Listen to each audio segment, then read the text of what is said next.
Hi, we're talking about Your Money Matters on NDTV Profit, and my name is Alex Matthew.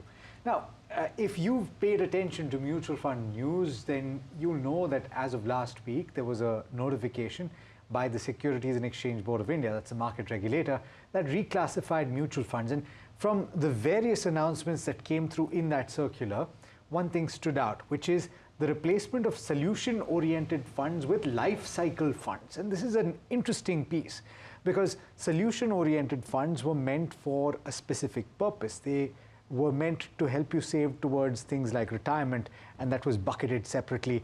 Towards your child's education, that was bucketed separately. They had certain restrictions with regard to redemption, and all of that is now going to get merged into what is called life cycle funds. There won't be individual definitions within that. But we'll talk about what this means and whether you should go for it. There are restrictions here as well. Santosh Joseph, founder of Germinate Investor Services, joining me in studio today. Santosh, thanks so much for taking the time. Hi, Alex. We're actually speaking on a crazy day. I'm looking at the screen right now. And by the way, this is during markets. You're watching this now post-markets. But we're down, what, 500 plus points on the Nifty 50. And it's a time like this when a lot of people tend to panic. And I think to a certain extent, this whole life cycle fund, which it tries to put barriers in place to prevent you from redeeming, that is the ultimate purpose, is it not? Absolutely. So the whole goal of the solution-oriented fund now turning into life cycle funds is to not get worried on a day like this. In a day like this, you're always looking at what do I do with my portfolio, what do I do with my asset allocation. But in a life cycle fund or in the erstwhile solution-oriented fund, you would not worry about it because you would then worry about what your initial goal was. Why did you set out to invest? And therefore, a day like this would matter little towards your financial goal. So let's talk about the solution-oriented fund and the life cycle fund, how it differs from each other. So first, let's talk about the solution-oriented funds. The more popular ones were your children's education or your retirement funds. How do they work? So the idea of the solution-oriented fund was to bring in the investment solution from the mutual fund house. So otherwise what you had equity schemes, you had fixed income schemes, you had hybrid schemes. Let me also point out that one of the earliest revolution in solution was to put two assets together, which is equity and debt. Back in the day, we used to call them as balanced funds. Then they changed to MIPs. The idea that an investor is willing to invest if you give him an end goal solution or the last mile product that he wants. That's how the solution-oriented product became. And then we were noticing that people still needed something more tangible, and that's when retirement, children's education. You ask anyone today, these two would possibly come right on top of someone's financial goals. That is, I want to plan for my personal retirement, because many people today are either in the private sector or on their own, and therefore planning for retirement is paramount. And then a house would be another one, right? Yes. Yeah. The second most and personal is they want to secure their children's future. Sure. So the minute you tell someone that I got a fund that can secure your children's future, there is an immediate connect both emotionally and goal-wise that they want to commit to it. That's how these came about.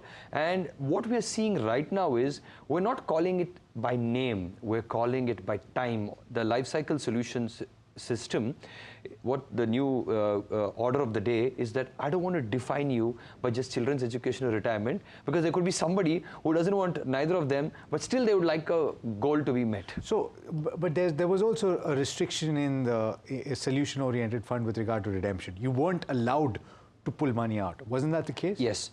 So the idea in solution, and now it's also translating to the life cycle, is that they want to ask you to commit to a time and a goal. That was 5 years? Yes, for retirement it was 5 years, and children also, sometimes they kept it to the minimum 5 years, and then some even had a term where the child attained majority, which is 18.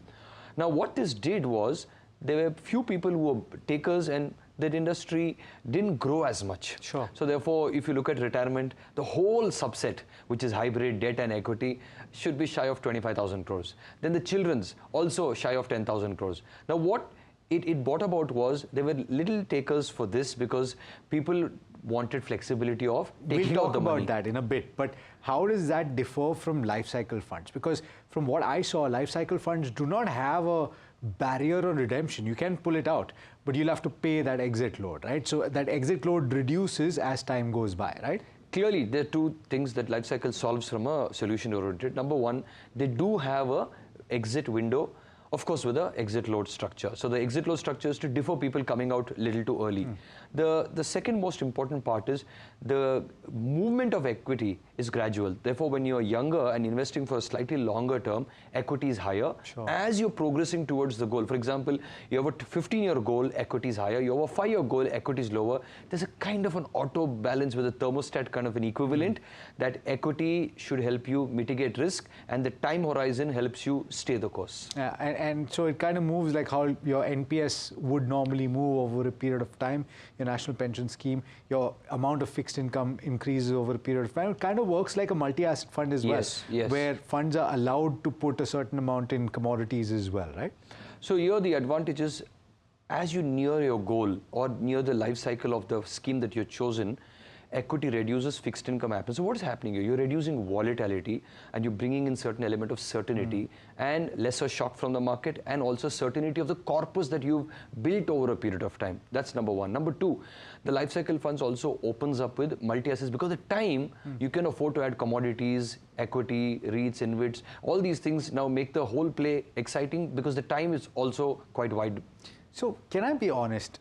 I am honest all the time. That was a redundant question. But having said that, I do not like these schemes. The reason I don't like these schemes is that they pose restrictions on redemption for money that is invested, with the idea that people are not responsible enough to manage their own requirements and cannot be made to think about the purpose for which they are saving. Ultimately, you should have the ability to pull your money out when you want to pull your money out.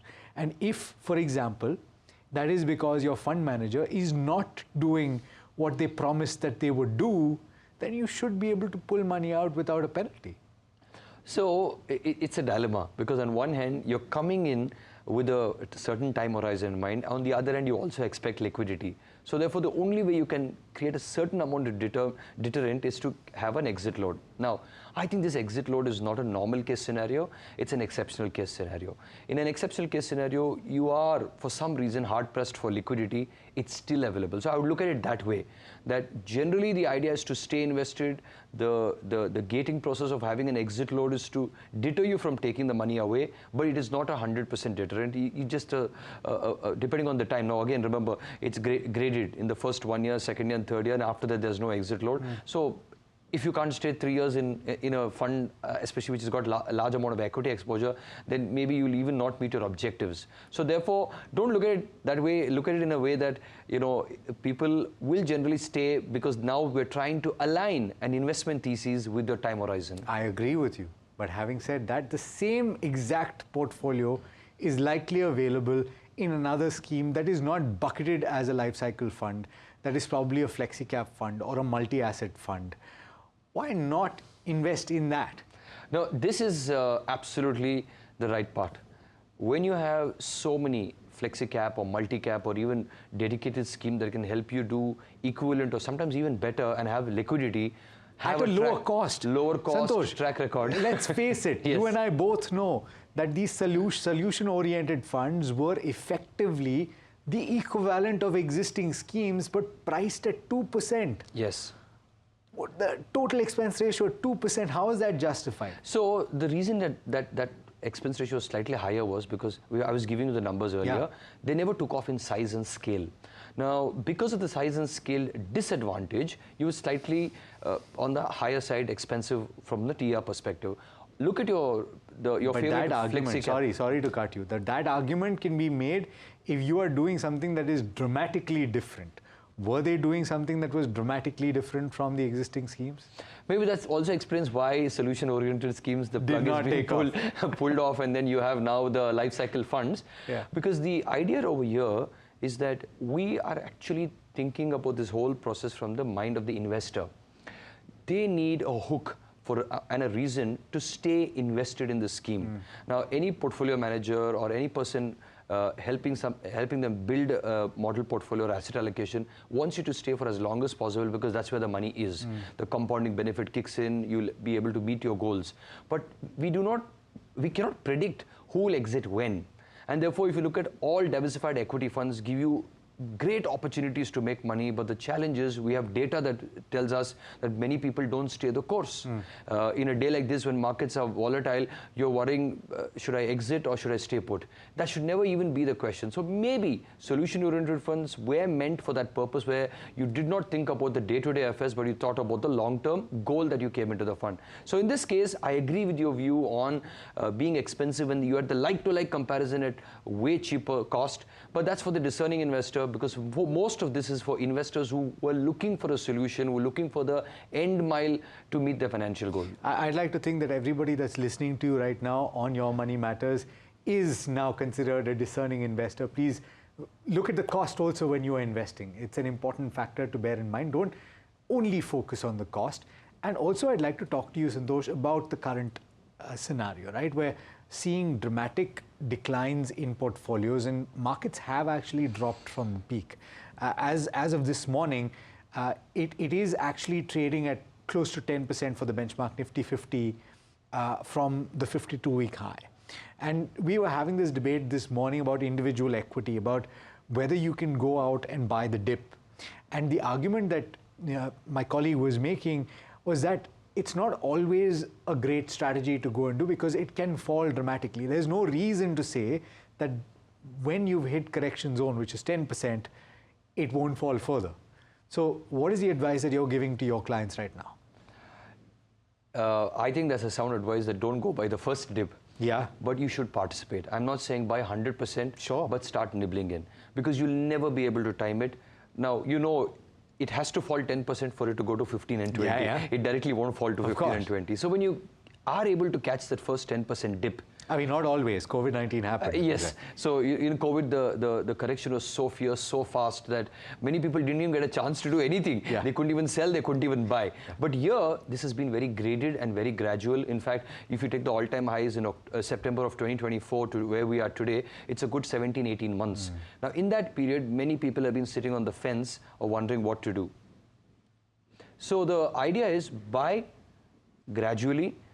Don't buy all in one. I think I agree with you on that, because many people feel that the first 5%, let me put in all the money, the first 10% put in all the money. I think there's a staggered approach, but participate. And so, okay, so do you keep your SIPs going, right? That is the base case. There's no compromise or no debate. The SIPs have to keep going. The SIPs have to keep going, because ultimately that is what they're solving for. Yes. They're saying, don't bother about timing the market. You have been consistently, and you pointed out, it's been several months of us languishing in these ranges, and we're pretty much lower than we have been in quite a while. But having said that, at all these points of time, if you've got an SIP going, you've been accumulating, and so Absolutely. That's good for you. Yes. But having said that, if you don't have the cash or the ability to buy a dip, what do you do? Because these are memes that are going out, Santosh, which is buy the dip, sure, but with what money? So first things first, if you can't buy the dip, keep your SIP going. Once the SIP is going, don't fall into the temptation of saying, should I exit or should I stop my SIP? If you don't have the money to buy, this is also not the time to sell. So the simplest answer for that is, sometimes all of us will not have the money to go and buy the dip, or maybe we bought the first dip and we don't have the money to buy the second or the third dip. In such a case, good that you bought the first dip, stay put, it will recover. Now, we've noticed that sometimes market recover fast, sometimes market recover slow. What we are going through right now, as we speak, is a 17-month slow and grinding correction that we are going through. Now, we haven't witnessed this even during COVID 6 years back, which means that we are in an extended phase of sideways market. We don't know how soon this will react or how soon this will turn around, but your SIPs will work. You not selling will definitely keep you in the game. Yeah, that's a good point. All right. On that note, Santosh, thanks so much for taking the time. Pleasure speaking with you.